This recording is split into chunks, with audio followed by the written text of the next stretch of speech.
Welcome to the Kawarthas Small Business Podcast, where we believe the Kawarthas can be the most thriving region in Canada for small business. I'm Brian Rump from Profit Coach, And I'm Matt Garrity from Managing Digital. and we are recording from the Thrive Podcast Studio at Thrive Co-working Community at 18 Kent Street West in downtown Lindsay. Today, Matt, good thing you didn't prepare because there is no topic today. The people have spoken. They just like to hear us chat about things. They think it's funny that you don't prepare. So I thought I would join you in not specifically preparing for this. This can't be real. This cannot be This a is real so idea. real. It's a very real idea. So we're going to come up with that on the fly. Well, like I wrote down in my speech from the podcast anniversary party, I should read it, the speech. We never actually read the speech that I prepared and you didn't prepare anything. I did not prepare. I knew it. I had some ideas of what I was going to say, but I didn't prepare anything. I will fold like a cheap shirt if I keep the ideas just in my head. I'll get up there and completely fumble them. Apparently I did that when I proposed to Meg. Oh. In my mind, I still vividly remember a pretty solid proposal. And apparently all I said was bumbling, I think I said, "You're amazing and you're beautiful and will you marry me?" Oh, yeah. I said two things, but in my head it was this big, You're so eloquent. grand gesture. Yeah, Nice. It was good. Did someone actually suggest that we do this? No. Not specifically, but I think people seem to really like that it's not prepared. But at least our running joke is that you don't prepare. We will sometimes have some topic conversations, but the point is to be ourselves on this podcast and not be scripted, or we're not playing roles. Right. Well, I made this comment in the speech that I never ended up making, a question of what do you think made this podcast so successful, where I say hey, I don't prepare for the recordings themselves. Yeah. And not that I feel it necessary to differentiate this now, but I don't prepare for the recordings. I don't know the topics ahead of time, which isn't entirely true. From a social perspective, a month before, if we're recording, I'll know what the topic is. Yeah. But I don't know when we're recording it. I don't know what day. I don't know what's happening in that regard. I know that we record them on Mondays, and that's it. But I don't know what day we're recording what. I know when we have guests. I do most of the guest recording, I guess. We used to prepare. I used to prepare. I just found it was not boring, but it felt too scripted. I never liked the idea of sounding like I was reading off a script. I think that would be boring as heck to me. So I don't prepare for the recordings, but what I say here is we spend so much time thinking about how to make the podcast better and what we can do with it. And then I went into some appeal about paying us for sponsorship. Nice. It wasn't until that. But I just don't think I would be interested in listening to a prepared podcast. But maybe that's just me guarding myself and convincing myself, because I know I'm not going to take the time to prepare either. So, yeah, I think thinking of the idea of not preparing or just being able to have discussions. And I think sometimes in the world we're so conditioned to want to have too many meetings or big broad discussions or too much preparation without the practice of just having a conversation and seeing what happens in that conversation. I think we need, on a business perspective, you need both. You still need some meetings, but there's lots of ways to make them shorter and shorter and shorter. But then make sure you fit in that non-structured time to talk about it, or talk about how do we make, we talk about the podcast. How do we make it better? How do we make sure that we're doing our core thing that we want to do? How do we, plan our next phases? What parts of those really matter? What don't they? when you have those unstructured times to talk about it, it ends up being better for the podcast. And I think businesses probably need to do that more as well, because there's always this like, some people just get lost in running their business and they don't really talk about the future, or they talk about the future in a way where they're like kind of playing a role versus actually thinking about what they want it to be like in a free form, relaxed conversation. I try really hard to talk naturally while recording this too, and it's something I actively try to do better. And today, the ones that we recorded, I feel more comfortable than I ever have. Like I'm trying really hard to remove myself from the recording. I think after like 3 years, it's slowly setting in. Having guests has been really helpful, but I've found the more I think about it, and maybe it's my brain hearing the feedback that we've gotten a lot of the last couple months, where they like that it's casual, they like that it's a, like you said, backseat conversation. It's easier for me to lean into. Like I feel almost alarmed that we're recording this. Yeah. Today. It's kind of weird. So casual today, which is good though. Yeah, and it's not always about being super serious. I think people need permission to be casual. True. Sometimes. And that's kind of why we want to listen to it, because it's like we get so wound up with what we think we need to be. Mm-hmm. And, you know, it's kind of like, welcome in, everyone. Like, this podcast is for you, and we want you to feel a bit more relaxed. And I have a feeling we're going to go on a journey here and talk about some things that end up being really important and really good ideas. Challenge accepted. Without having to force it. Yeah.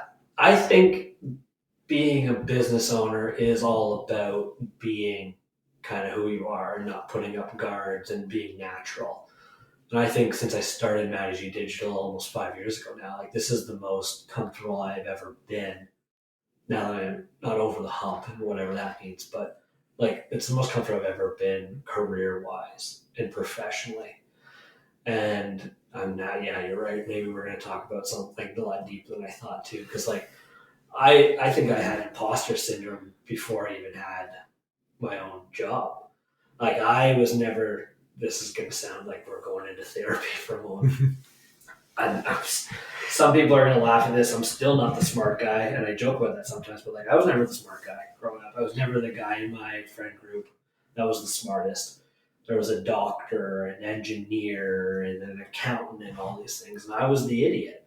I got along with everybody and I wasn't going anywhere. I wasn't like a loser, but I was getting B's, I was getting C's. I was like, that's not going to do anything in university for me. I'm going to go to college. I'm going to go to business. People laugh like to your face behind your back about going to college even 15 years ago. It's different now. But like I was always kind of like the idiot. And I think I always never felt like I fit in. This is ridiculous that we're having this conversation. I'm sorry, but I'm leaning into it. Like I just never felt like I was smart enough for any job that I had. Like the first job that I had for the window cleaning equipment company, where I got my foot in the door because I was sitting beside the owner's son, and we worked well together. And I almost swore. I carried his butt through school on a couple projects. So he got me in there, and then I moved up to like marketing rep and like all these other things. And then that job I was always like, I never felt comfortable there. And I always like, all the old guys always talk down to you, but that's just like old boomer mentality, right? Yeah. And then I worked with a guy there that went over to the Big Search digital agency, who then reached out to me. He's like, hey, you got to come over to digital. I'm like, I don't know a thing about digital. And then I remember talking about in my presentation for that job interview, because he had to do a presentation on digital. Like, it's like so cringe. It made no sense in hindsight. But like, it just got myself in the door there. And I always just felt stupid there too. And like the owners never thought I was serious, and they never really understood me. And I remember the owner, not of that place, but the one before, saying to my boss, like, I just don't get him. Because like numbers, like maybe didn't add up, or like they just didn't understand like the number side of me, or row ratio and all Yeah. Robida and whatever, all those nonsense. But like the managers always were like, get him in a room with people. And like, I could build rapport and I'm a nice guy. And then I was thinking too, like when employment was like somewhat not collapsing, but I'm like, I don't know, this is for me. I was like, how do you monetize being a nice person? How do you monetize building a rapport? And like, it sounds phony, but I'm like, what do I become a motivational speaker? Like, I'm not that. It's ridiculous. It was just, I was just like, I'm passionate about marketing, digital marketing, which is funnier because now, like, I look back and I wasn't that passionate about it. Now I am. Now I'm super passionate about I marketing. think passion develops. I think our expertise develops. Like that's kind of part of the journey of life. Something really interesting you said. Do you know what one of the biggest, or I think I've heard it, the biggest indicator of success is, as it relates to sort of business school and future success, more than the name of the college, more than all the stuff that you do, more than the classes, what you learn is who you sit beside the very first day. And I remember hearing that, and you just talked about like I happen to be sitting beside this person, and it just starts you on that journey. Yeah. Being a nice person, now that I'm, I teach at college and I see things, it's like when you do that presentation for a job, it probably doesn't matter what you said. Even so, I had to do a fake class to get my job at the college, and a mutual friend, Russell, who everybody knows and lots of people have taught him. I kind of mentioned something about it, and he made like a joke of like, as long as you said one of these three things, your job, you were going to be successful in it. So it's like all this noise, there's soft skills they're looking for. What's this person like in a room? And then we, teach them some things. It's not about how much you know, but it is about, finding yourself, being the person you are. That's who people want to deal with. Like we are humans. I know we've talked about, AI, and like you can go online and there's a million bot stores trying to get your business. If you don't understand any of it, you're going to pick the person who helps you feel understood or that you just want to deal with, and that's your skill. So the fact that you kind of went deep and talked about this journey and how you're now feeling more and more comfortable than you ever have, like that's exactly how it should be for business. And you're building your business the way you want your business to be. I love it.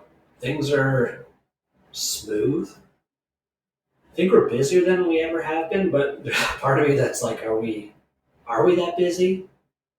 Because I still associate business with chaos and being running around and being wildly stressed. I can't tell you the last time I worked at night. I had to, I want to say jump in on a weekend and do something that takes like not even 5 minutes, but I don't even know if that's true.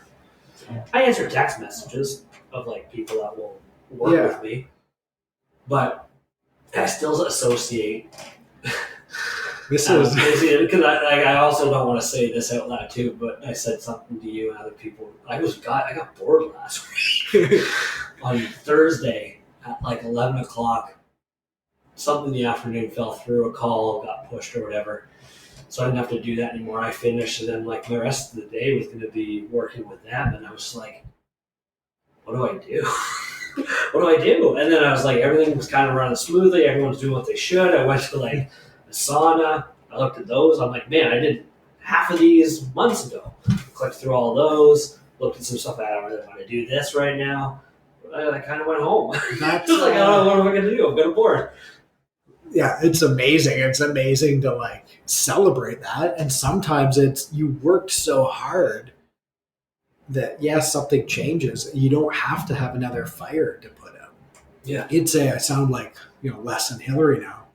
It's a limiting belief that working in your business or your marketing needs to be chaos all the time or busyness. We program everyone into being busy. And don't necessarily have to be, or we can continually work on our own capabilities so that we're not as, busy. I'm going through the same thing, and it's really weird for me because my whole life I kind of ran from like putting out fires. Mm-hmm. Even like I've been very busy lately, but the nature of some of that work, when I step back and look at it, I'm like, this is all things that I want to do and I like. It doesn't feel like work after a career of like running into the fire and putting out fires. And at the end of the day, for me, it's like if I do nothing all day and then 2 hours of core hard of the work I love, it's way more effective than chasing to put out fires for 20 hours used to be. And it's part of that personal growth to get there. I don't know if it was a limiting belief that Hillary spoke about from state of mind hypnosis when I was doing that hypnotherapy.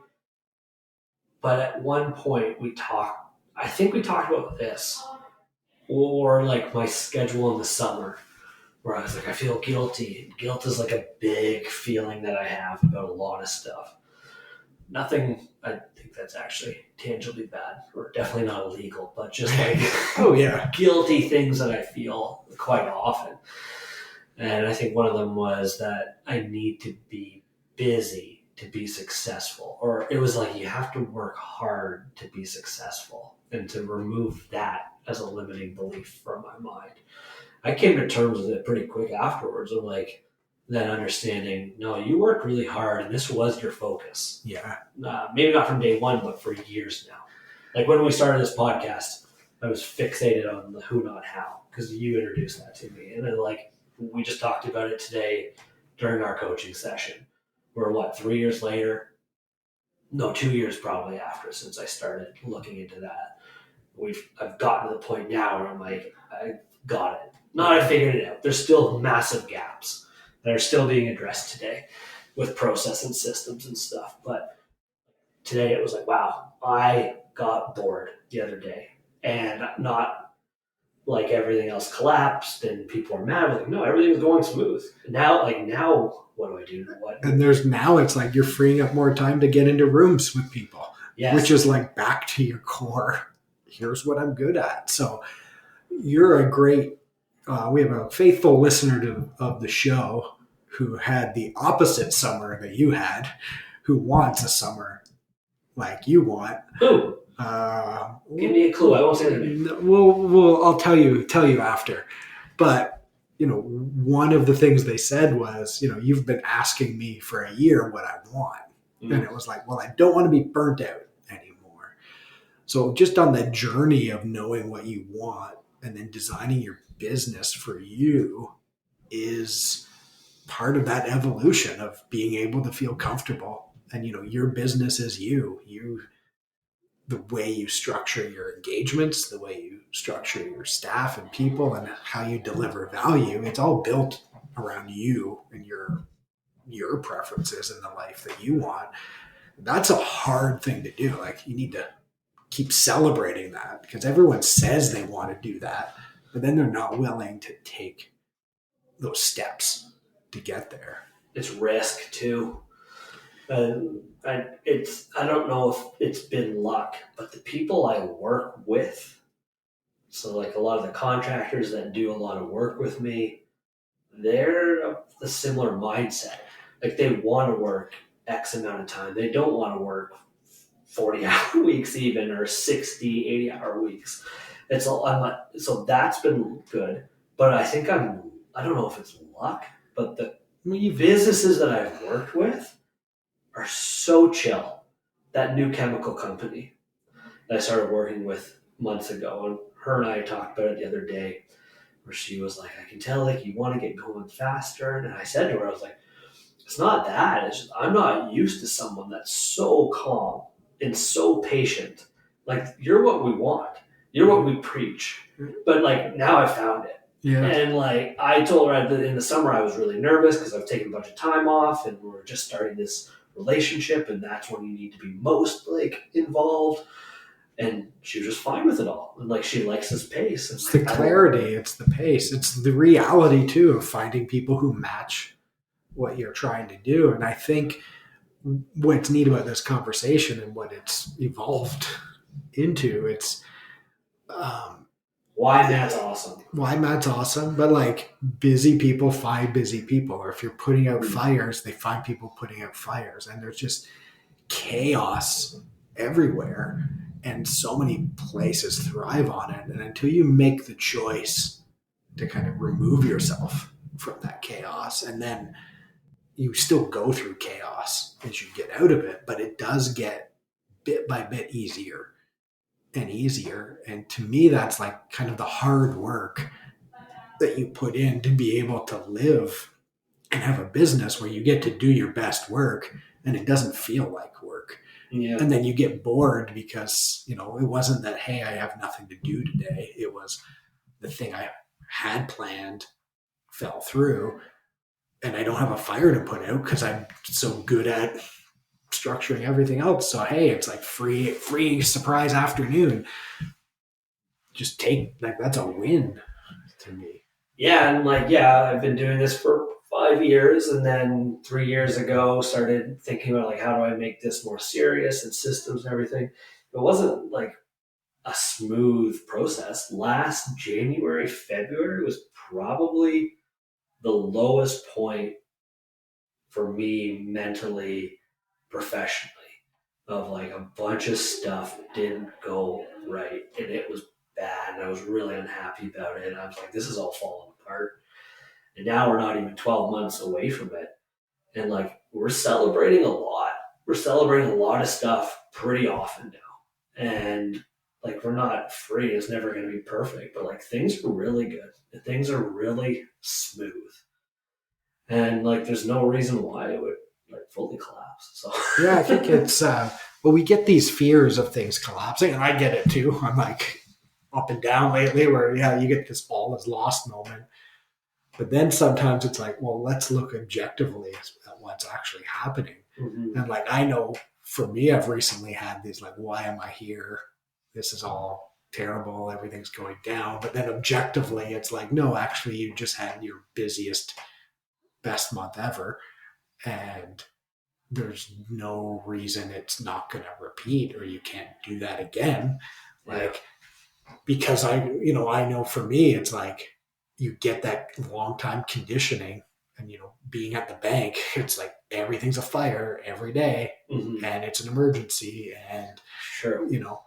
I have no desire to ever have a flashing phone with a voicemail thing on it ever again in my life, because you just never know what that voicemail is going to be, and like, where your evening's going to going, because you're trying to put out all these fires, and you have to pull yourself out of that type of thing. And it's okay to feel a little bit up and down, but you're taking those steps to create what it is you actually want. It's a cultural thing of always putting out fires and always being chaos and everything being an emergency. Like I remember too working for agencies and they're like, you got to answer within X amount of time and deal with these things right away. Like I've had less than 5 real emergencies from a marketing perspective. I bet you it's 2. I can think of like 2 that were legit. But otherwise, like there's no time. Marketing is an emergency. Yeah. And like marketing agency culture is everything is an emergency. Drop everything. Chaos, chaos, chaos. All these deadlines, all this nonsense. It's not true. Nothing is ever an emergency in marketing. And what's cool about that is there's like a couple things. Is I would love to see people's real stats on when things actually happen. Mm. And oftentimes, there's the planning fallacy of we have, I have this project, I want it done on this date, and we arbitrarily make up that date. Yeah. And then we want it done early, and then we rush, and then we miss it. And everyone beats themselves up versus, you still need to do things by deadlines, but if you plan it properly and you have in a bit of wiggle room, then you're not putting out fires. That's the thing that I don't know. I should ask the people that I work with, the contractors, if my deadlines drive them nuts. Kristen is good for this. She's like, she knows my deadlines mean usually nothing because they're kind of like, let's get them done by then. We Yeah. need to put a date on it. The client, the people that work with, probably don't even know when they're getting it. So like she for a while was like, what's your actual due date for this? And I'll tell like, okay, this is when I'm meeting with people. This is when I actually need it. Yeah. But that's a planning thing. That's poor planning. It's a planning, it's a communication thing. I think, doing some work for you, it's like, it's nice to know what's a real deadline, what's a not. Sometimes part of the creative process is some things go well, things don't go well. But it's that culture of not having fires to put out allows you then the freedom to do your better work. I was listening to a podcast from the Strategic Coach Network, and there was somebody who was worth like hundreds of millions of dollars who was talking about their own panicking about things at deadlines and how for them it took them a forced vacation where all these things they thought were emergencies, nothing bad happened when they didn't like do them or check their email, to realize like, oh, like it's not the end of the world. And even I, been very busy. There's always the juggling of deadlines and different work, and sometimes you miss something, and you have this intense internal fear of panic, like, oh, what's going to happen? And often clients don't really even notice, or something comes up on their end that changes something anyway, and it's like, oh, good thing I didn't waste my time doing that because now you're changing the deadline, and I have something else that impacts it. So sometimes these things just kind of work out, and it's easier when you're working, doing the kind of work you like with people you like, and you're kind of on the same page. You now have a foundation to work within these things. Well, that's what Hillary said too. To bring back to that hypnotherapy from state of mind hypnosis was a lot of the feelings that you have, and guilt being one of them, is like, who's making you feel that way? Who's saying that to you? Yeah.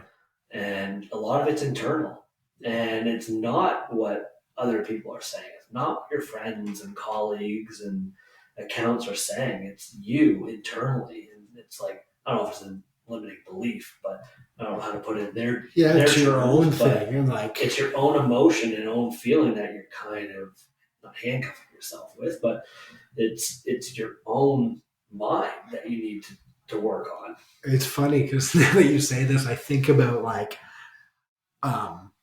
we get so uptight about deadlines and perfect. And sometimes it's like, because we don't know what's going to happen. I was the, A student, handed everything in on time, and especially in high school, like I didn't even know you could hand in stuff late. But the reality is like almost everyone hands in everything late. And like, I didn't even know that. Same with, college, university, like I teach at college, and like, the grand secret is most professors will work with you Yeah. for everything. Even in like, I think about like I was in the army, and like you watch stuff what happens on the movies, and it's like, well, what's going to happen to me if I fall down on a run or something like that? And it's like, it's not that dramatic. Like no one's chasing you with a whip, right? Like all of these things that weigh on our mind, like it's not the end of the world necessarily. Now, if you're chronically missing deadlines, maybe, or like not doing your work, that could be bad, but that's probably just not the right fit for a job. But otherwise, things, if you're in the right world with the right partners, there's a lot of forgiveness around. The HVAC company that I work with, last meeting I had with them, they were like, "What's going on with the text feature that we sent you like 3+ months ago?" And I honestly just ate it. I was like, I totally messed up. I dropped the ball. I'll install it. I was like, I got time right now. So I got off the call. No one was mad, but they're like, "Hey, what's going on with this?" And I just was like, I messed up. Yeah. Let me deal with this. It took 4 seconds to complete. Because I think in my head too, I was like, this is gonna be a pain. But it literally took 4 seconds. I went to the email they sent me. It was a snippet, like one line. I copied it. I opened up the website, dropped it where it was. I was like, I think this is live. They're like, oh yeah, but like don't turn on. We're not ready for you.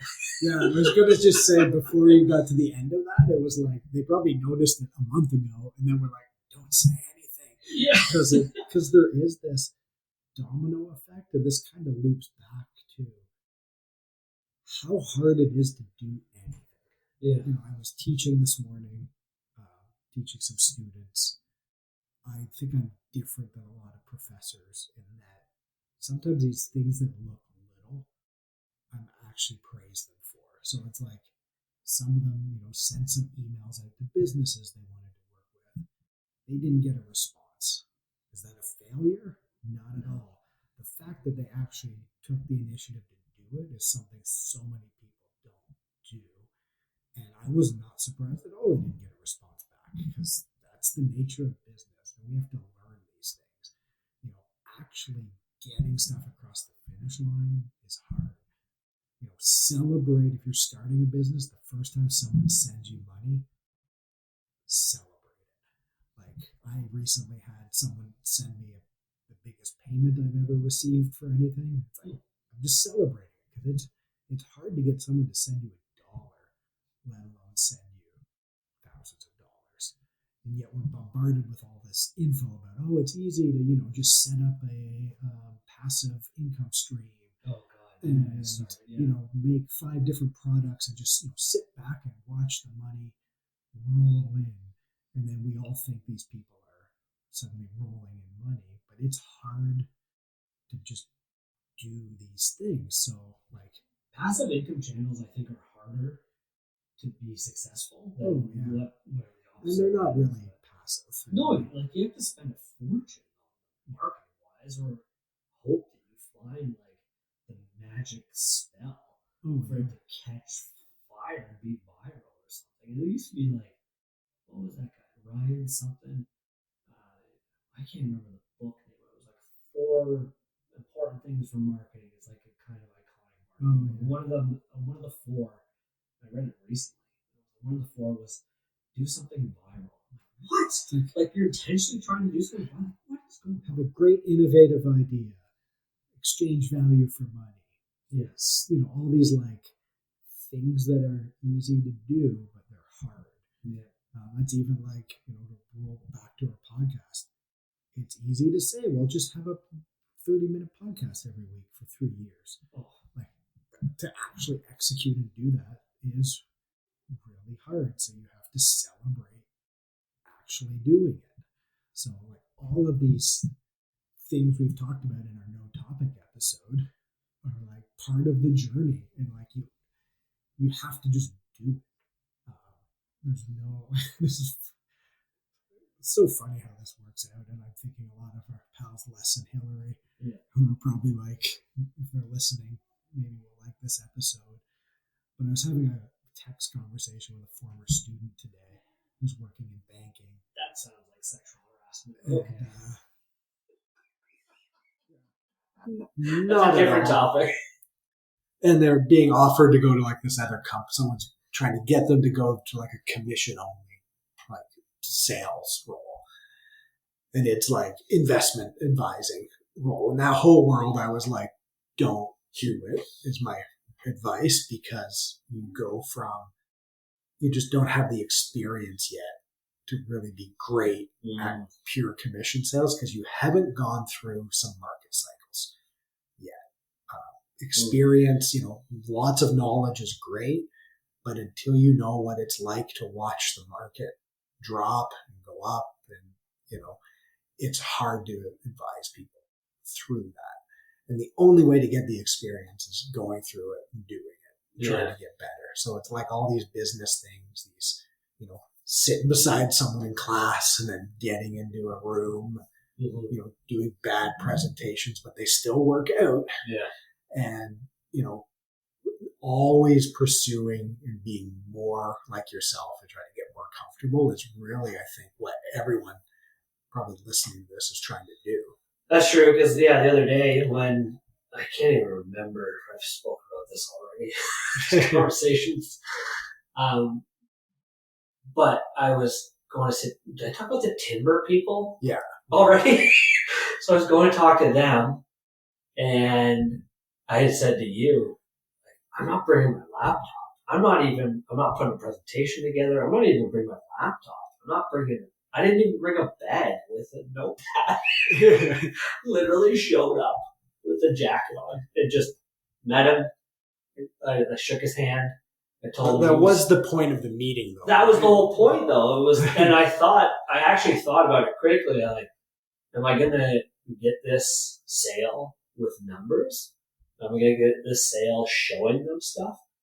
These guys just want to meet me and see if I'm a real person. What's it like to work with this Absolutely. person? And I think if I tried to show them a pitch or something I'm prepared, they wouldn't work with me. It would have been awkward. No. I shook the guy's hand. I told him how scary tall he was. He must have been like 5 feet tall. Yeah. It's like, you are a giant. I said, like, you are scary tall. And they started laughing. And his business partner's like, our height. I was like, you're much more reasonable. Yeah. But they were great. They talked a lot about people that they hire internally, externally. It's all about, like, are they good people? Are they genuine? Or like, they asked about, like, do I want to grow? Not in so many words, but like, they don't want to work with a business that's just kind of cool. They don't want the hustle, bro. We had a episode scheduled, and it didn't really work out the way I wanted it to, where it's like, are you a stepping stone? And that's a good example. They don't want to be a stepping stone for your growth. Yeah. They want you to help their business grow. It's not you hustling to be the $10 million agency, and they're just a step along the way that you kind of don't care about. Sure. Right? So it's like, you don't want people who are shrinking and retiring. Yeah. But you don't always want the heavy hustle bro who's going to grow and crash and burn. Yeah. And I forget the whole conversation, but the gist of it was, like, we want to work with a business that is growing, that wants to grow. And I was like, not really prepared to do this. And I've never done this.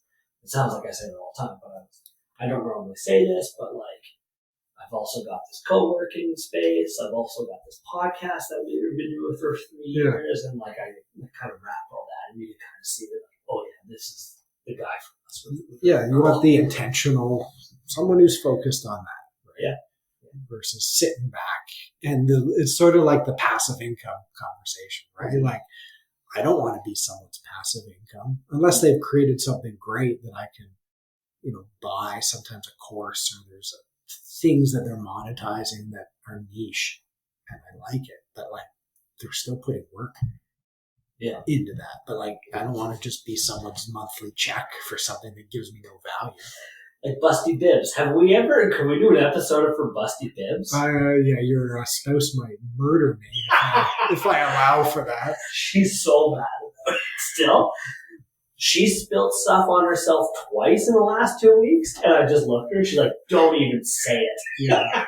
It's Matt's business idea that he's just going to lean back and rake in some money for her. I've said this out loud to you. I've said this out loud to other people. I want to make so much money that I can start this business just to spite her. I actually think it's a good idea. I want to have so much money that's like, I'm just going to go ahead and do this. You want to try your idea. It's a fun, ridiculous idea. I think it will make money. Do you think it will make money? Quickly. Like, it'll quickly crash and burn. My initial thing is no, but it's possible. I know a guy who has the Canadian license for hair hat. Which, if you've ever seen like the visors that have, yeah, I know what you're talking about. Yeah, and because I used to have one, and he had all these ones, and his like basement was like full of them, and he was like, every day while he ate his breakfast, he would like, orders would come in, he'd sell like 5 a day, and he would just package it up while he ate his breakfast, drop it off at the post office on the way home, and he was just always surprised at who was buying these, hair hats. So I think of Busty Bibbs like that, where I think marketed properly could be a little, like an interesting thing, or it could like quickly go viral, but I wouldn't plan on that as a strategy. No, but I do think there's a gap in the market because I've looked at bibs for adults, and they're all like big, white, unattractive, just blue giant bibs for like sad old geriatrics. Like, this is another episode. I want to save my pitch for busty bibs. Yeah, let's save that on that note. Thank you for bearing with us on this completely ridiculous. This is the best podcast we've ever recorded, for the record. But I think it's really good. It's going off the rails at the end, but I think Les and Hillary will be proud of us. I think we really, I told everyone it would work out to be magical. This was good. And I think it's good. So if you would like to be part of this magic, send us an email to set it up at kawarthasmallbusinesspodcast.ca.